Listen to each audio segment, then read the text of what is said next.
Project number 1 है जिसमें हमने जो है वो कंस्ट्रक्ट जो हमारा रिसेप्टर है वो ये है, इस तरह मैंने आपको बताया था, ठीक है, जिसमें बायोटिन और पायरीन हमने जोड़ी हुई है, लेकिन ये डीएमएफ के अंदर है, ठीक है, क्योंकि इसमें मैंने बताया था ना ये बफर डिफरेंट है।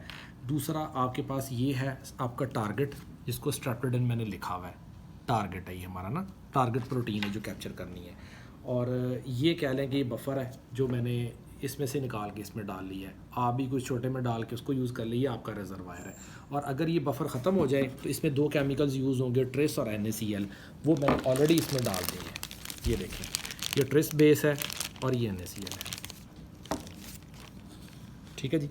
ट्रेस बेस और NaCl दोनों पड़े हैं, इसका मतलब है ये बफर ख़त्म भी हो जाए तो आप यहाँ से बना सकते हैं।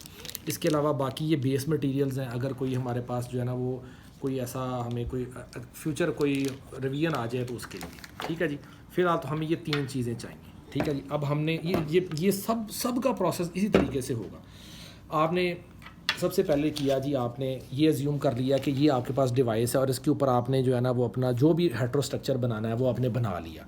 जब आपने टेस्टिंग करनी है, टेस्टिंग मैंने बताया 2 तरह की है, एक तो है कि आपने जो है ना वो डायरेक्ट स्टेप वाइज करनी है, एक रियल टाइम करनी है, ठीक है। मैं आपको मसलन रियल टाइम का बता देता हूँ पहले, स्टेप वाइज में बाद में आ जाएंगे क्योंकि वो सिंपल है। रियल टाइम में आपने क्या किया, आपने इसको रखा मशीन के अंदर, माउंट कर लिया, एक इलेक्ट्रोड इधर लगा दिया, एक इलेक्ट्रोड इधर लगा दिया। अब आपको पता है दरमियान में मटेरियल आपको वैसे भी निकट आई से नज़र आता है कि मटेरियल है, ठीक है। आपने जी क्या करना है, उसकी सेटिंग्स मैं आपको बता दूंगा, वो सिंपल ही है कि आपने 5000 सेकंड्स के लिए उसको चला दिया और 1 सेकंड के हिसाब से सिग्नल आएगा, टाइम और करंट। अब करंट आ रहा है 1 2 3 4। अब आपने देखना है जब करंट जो है ना वो देखें स्ट्रीमलाइन हो गया है ना, तो अब आप अपना काम शुरू करें। सबसे पहला स्टेप जब ने आपने मटीरियल को फंक्शनलाइज करना है। फंक्शनलाइज करने के लिए आप जो है वो रिसेप्टर डालेंगे। तो आप क्या करेंगे जी, रिसेप्टर का आपने मिसाल के तौर पर फ़िलहाल ये देखें, आपने इसमें से ये 2.6 के ऊपर सेट है, आपने इसको 2 पे कर लेना है या 2.5 पे कर लेना है, 2.5 पे कर लें, चलें ये बेटर है, यहीं पर रहने दें बस। हमने ये हिलाना ही नहीं, हमने टोटल थ्रू आउट इसी पे यूज़ करना है। आपने ये लेखें जी, इसको फिल किया, ठीक है। फिल करने के बाद अब आपका जो है ना समझ लें करंट चल रहा है मशीन के ऊपर, आपने इसको ना यूँ पकड़ के तो दरमियान में जो है ना वो ड्रॉप कर दिया, ये देखें। लेकिन अब ये देखें ना, मैंने इसलिए ये अगर जब ड्रॉप करेंगे ना ये फैल गया है, इसमें कोई मटेरियल ऐसा नहीं है, ये हाइड्रोफिलिक है तो इस करके ये फैल गया। जब आपका मटेरियल लगा होगा ये फैलेगा नहीं। और आपने देखा कि मैंने अभी आधा इसके अंदर ही है, अभी आधा इसके अंदर ही है मटेरियल, वो उसी से वो जो है ना फैल गया है। अगर आपको इस तरह का फील हो ना तो आपने सारा एक्सपेरिमेंट जो है वो कम वॉल्यूम पे कर देना है, आपने 1 पे कर देना। हम रिपोर्ट करेंगे कि हमने 1 माइक्रोलीटर यूज़ किया, ठीक है। तो ये जो क्वांटिटी मैंने 2.5 रखी थी ना, ये मैंने अपने डिवाइस के डिज़ाइन के हिसाब से रखी थी। अगर चैनल के ऊपर जगह ज़्यादा है तो 2.5 भी डालेंगे तो फैलेगा नहीं, चैनल में जगह कम है 1 से ऊपर डालेंगे फैल जाएगा। तो ये आपने डिसाइड करना है कि आपने कितना वॉल्यूम रखना है। मिसाल के तौर पे हमने 1 रखा और ये आपने डाल दिया। अब क्या होगा, करंट चेंज होगा। अब आपने देखना है जब करंट जो हो गया ना स्ट्रीम लाइन होने वाला है, अब यहाँ पे आपने क्या करना है कि मीन वाइल, अब मैंने आपको बताया क्योंकि इस प्रोजेक्ट के मुताबिक हमने बफर एक्सचेंज करना है, ठीक है। अब सबसे पहले आप ये टिप चेंज करेंगे हर एक एक्सपेरिमेंट के लिए। नए बफर के लिए आपने वो कंटेमिनेटेड टिप जो है वो इसके अंदर नहीं डालनी। अब आपने देखा कि अभी वो करंट चल रहा है, नियर नॉर्मलाइज हो गया, चलने नहीं ज़रा, मीन वाइल जो है वो इसको दूसरे के लिए भर लें, ठीक है। अब आपने बफर भर लिया। ये वो पॉइंट है जिसके लिए मैं आपसे जो है ना वो अभी चाह रहा था कि आप आएँ और मैं आपको ना थोड़ा सा करके बता दूँ। अब अगर हम इसको जो है ना वो इस तरीके से हटाएंगे ना, अब ये देखें इसके ऊपर अगर हम ये रखेंगे तो इसके ऊपर ऐसे करके ये चल रहा है, समझ लें कि ये इलेक्ट्रोड्स लगे हैं और करंट आ रहा है। तो आप इसके ऊपर हल्का सा ये साइड पे रखेंगे ना, ये सक कर लेगा, ठीक है। तो आप इसको हल्का सा ये साइड पे रखेंगे, ये देखें सक कर लिया इसने, ये देखें गीला हो गया, सक कर लिया और ये स्पेस खाली होगी, स्पेस खाली हो गई और आप साथ ही जो है वो दूसरा ड्रॉप इसके ऊपर डाल देंगे। अब क्या होगा कि वो हल्की सी फ्लक्चुएशन आएगी उसमें, लेकिन फिर करंट पहले की निस्बत ज़रा डाउन आ जाएगा और ये अब वॉशिंग स्टार्ट होगी। अब आपने क्या करना है, अच्छा यहाँ पे एक बात जो इंपॉर्टेंट जो है अभी जो मैंने करके बताया वो तो समझाने के लिए था, जो करना किस तरह है वो इस तरीके से करना है। ये देखिएगा, अब एक वॉश लगा हुआ है ना, आपने इसको हटा के दूसरा वॉश लगाना है। मिसाल के तौर पे आप ये काम साइमल्टेनियसली करेंगे, ड्राई डिवाइस को ना ड्राई नहीं छोड़ना। आप ये देखें, एक हाथ से आप जो है ना इस तरह करेंगे और एक हाथ से ये करेंगे। जैसे ही इसने साथ किया मैंने साथ ही दूसरा डाल दिया, समझ आ रही है। स्टार्ट में भले आपको लगे 2 4 6 दफ़ा करेंगे, प्रैक्टिस हो जाएगी। और जब आप ये करेंगे और ये करेंगे ना, हमें हल्की सी फ्लक्चुएशन आएगी, फिर वो यानी कि डिवाइस वो गंदा रिजल्ट नहीं आएगा आपका, ठीक है। तीसरी दफ़ा करना है, इसको रखा और वो अब हाँ, अब दूसरी बात तो इंपॉर्टेंट, मैंने जिस तरह आपको बताया ना कि हमने 1 माइक्रोलीटर पे सेट कर लिया, तो ये जो लिक्विड है ना, ये इलेक्ट्रोड्स को टच नहीं करना चाहिए, दरमियान में आपने डालना है, उधर डालना है, जिस जगह पे मटेरियल है सिर्फ वहाँ पे डालना है। अगर आपको लगे कि यार आपकी डिवाइस में जगह इस तरह की है कि 1 माइक्रोलीटर भी जो है ना वो डिवाइस इलेक्ट्रोड्स को टच कर रहा है, तो उससे करंट फिर उसके अंदर से पास होना शुरू हो जाएगा, मटेरियल चैनल में से गुजरने की बजाय सोल्यूशन में से करंट पास होना शुरू हो, ठीक रीडिंग नहीं आएगी। और इसको और डाउन कर लें, फिर इसको आपने डाउन करके चैनल पे अब आए आपका, ठीक है ना, ये उठाना डालना, उठाना डालना। अब ये हो गया। अब मिसाल के तौर पे आप कहें कि जी आपने जो है ना ये वॉशिंग कर लिया, ठीक है। अब आपका लास्ट स्टेप क्या था, अब आपने अगले में जो है ना आपने डालना था टारगेट प्रोटीन।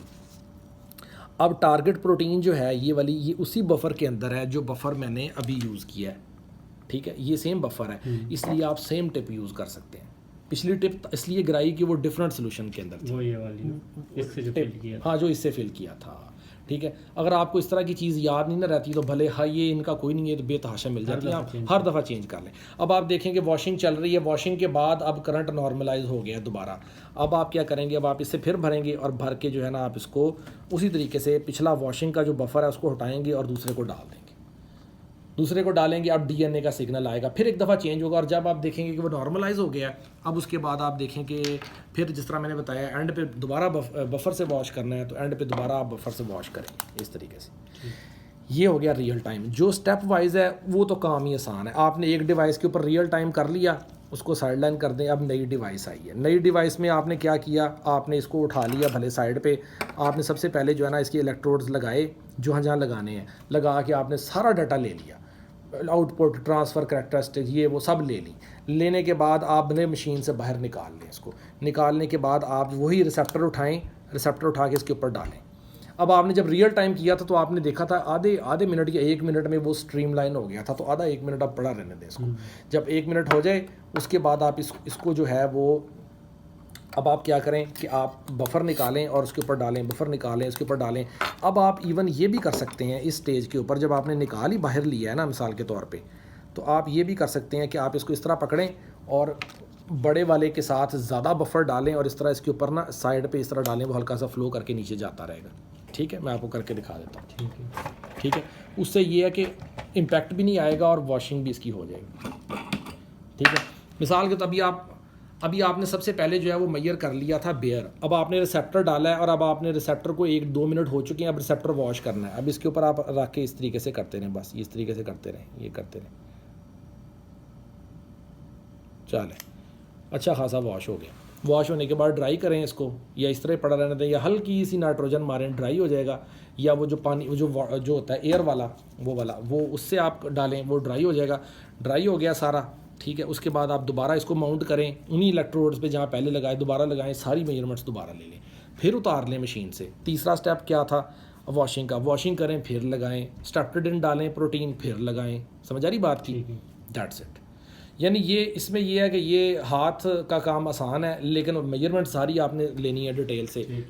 जो वो काम है रियल टाइम वाला वो ट्रिकी है, लेकिन ये है कि वो है भी 10 से 12-15 मिनट में आपका पूरा एक्सपेरिमेंट साइड लाइन हो जाएगा। तो ये दोनों तरह के आपने करने हैं, ठीक हो गया सर। ये सर टोटल प्रोसीजर है इसका। अच्छा, तो एज़ पर हमारे प्लान के मुताबिक ये मैंने इसके अंदर आपके बेस मटेरियल डाल दिए और ये केमिकल इस पर डाल दिया।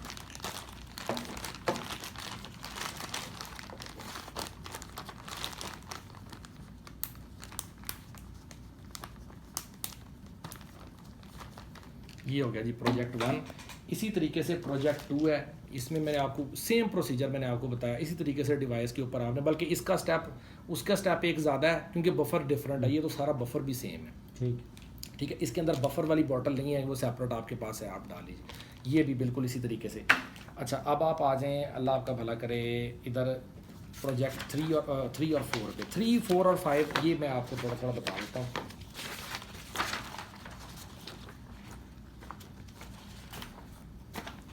ये देखें जी, ये आपके पास है प्रोजेक्ट 3 और 4। इसमें मैंने आपको कहा था कि ना आपने क्या करना है, जब आपने 3 और ये करना है तो इन दोनों का एक प्रोजेक्ट होगा और इनका एक होगा, क्योंकि इनमें जो है वो आपके पास सबस्ट्रेट कोई एक हेक्सागोनल है, इन दोनों में सर्ज है, ठीक है। तो अब इसके जो पेप्टाइड सॉल्यूशंस आपने बनाने हैं, क्योंकि ये सॉल्यूशन आपने इधर भी बनाने हैं और 5वें में भी मैंने आपको बताया था पहला स्टेप है कि आपने सॉल्यूशन ही बनाना है, ठीक है।